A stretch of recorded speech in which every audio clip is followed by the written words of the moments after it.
Good morning বলবো কি রাত বলবো বুঝতে পারছি না। ঘড়ির কাঁটায় ওই যে 5টা মতন বাজে, হঠাৎ করে এখানে ধুম করে একটা বাজ পড়েছে।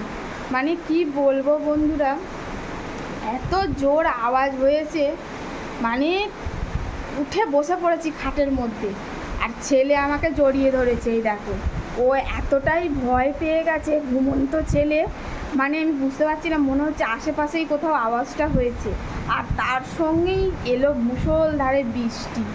আর ঘরেতে কেউ না থাকলে না, কি বলবো, মা ছেলেতেই থাকি, এত জোর ভয় লেগেছে, মানে ঘুমাতে ঘুমাতে উঠে পড়েছি। আর ছেলেতেও উঠে আমাকে পাজা করে ধরে ও খানিকটা তো হাউমাউ করে কেঁদে উঠেছে।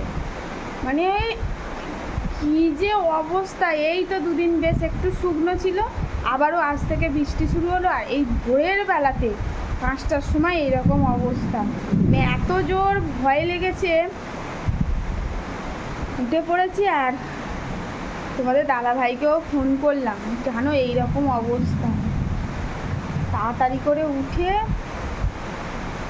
মানে বাইরের দিকে এখনো পর্যন্ত গার ভিতরে থরথর করছে, বলে বোঝাতে পারবো না। আর আমার ছেলে তো একদম চুপ করে গেছে, ঘুমাচ্ছিল তো, বুটাং করে একটা আওয়াজ হয়েছে, তাই না বাবা?